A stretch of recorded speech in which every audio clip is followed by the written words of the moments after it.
नमस्कार, मैं सारिका मुंदड़ा प्रस्तुत हूँ सूरदास जी का एक पद लेकर।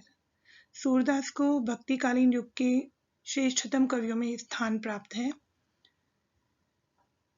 सूरदास जी का जन्म और मृत्यु जैसा कि आप यहाँ देख ही सकते हैं चित्र के माध्यम से 15वीं शताब्दी।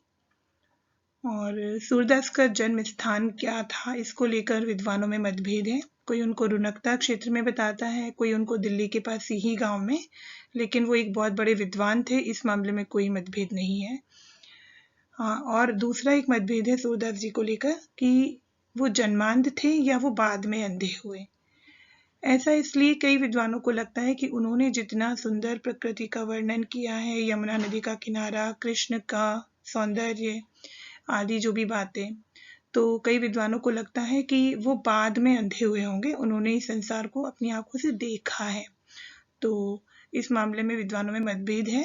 लेकिन सूरदास की जो रचनाएं हैं, साहित्य सागर, सूर सारावली, सूर सागर, ये सब बहुत ही अमूल्य धरोहर हैं हिंदी साहित्य की। तो आज हम देखते हैं सूरदास जी का एक पद जो कि कक्षा 8वीं और जो ही हिंदी पाठमाला की कक्षा 6 में आया है। तो चलते हैं पद की ओर। सूरदास जी का ये पद जो है वात्सल्य रस का उदाहरण है, जिसमें कृष्ण बाल रूप में है, वो शिशु हैं, बच्चे हैं और वो अपनी माँ से शिकायत कर रहे हैं। ठीक है, तो ये तो इसका प्रसंग है कि जो कृष्ण है वो अपनी माँ यशोदा से शिकायत कर रहे हैं। वो क्या शिकायत कर रहे हैं तो वो हम देखते हैं। मैया कब ही बढ़ेगी चोटी, कितनी बार मुही दूध पियत भैया अजहू है छोटी।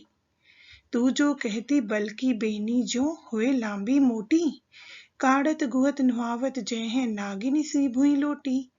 काचो दूध पियावत पची पची देती न माखन रोटी, सूर चिरजीवो दो भैया हरि हलधर की जोटी। तो जैसा कि आप ये पद देख सकते हैं कि एकदम खड़ी बोली हिंदी नहीं है, ये ब्रज भाषा है। सूरदास की जो भी रचनाएं हैं वो ब्रज भाषा में हैं।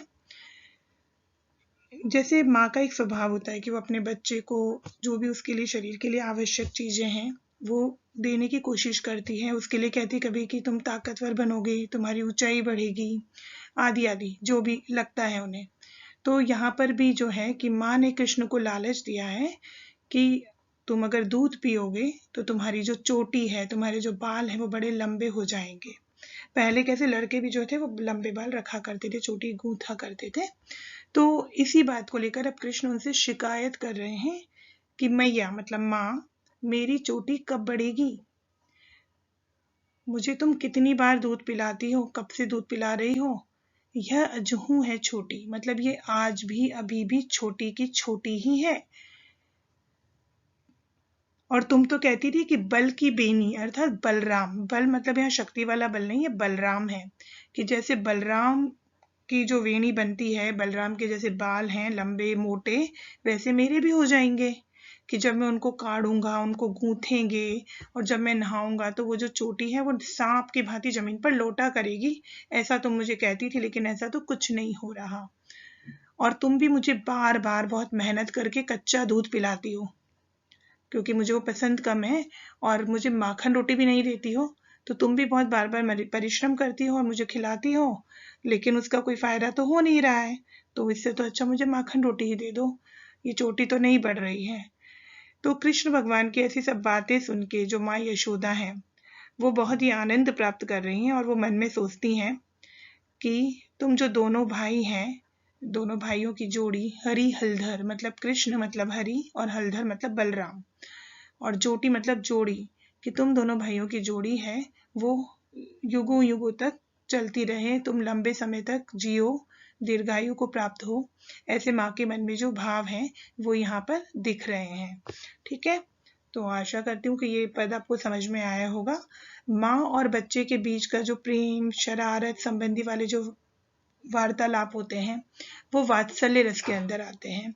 तो ये वात्सल्य रस का बहुत ही सुंदर उदाहरण हम सूरदास के पद में यहाँ पे देख सकते हैं। अब जो पद अभी हमने पढ़ा उसके आधार पर और या जो जानकारी मैंने बताई उसके आधार पर आपको निम्न प्रश्नों के उत्तर देने हैं। सूरदास ने कौन सी भाषा में पद लिखे हैं? बिल्कुल ठीक, ब्रज भाषा। कृष्ण अपनी माँ से क्या शिकायत कर रहे हैं? कृष्ण अपनी माँ से उनकी चोटी लंबी ना होने की शिकायत कर रहे हैं। बिल्कुल ठीक है। कृष्ण को क्या खाना अधिक पसंद है? दूध नहीं, मक्खन रोटी। वो माँ से शिकायत कर रहे हैं ना कि देती ना माखन रोटी, मतलब उनको दूध की अपेक्षा मक्खन और रोटी खाना ज्यादा पसंद है।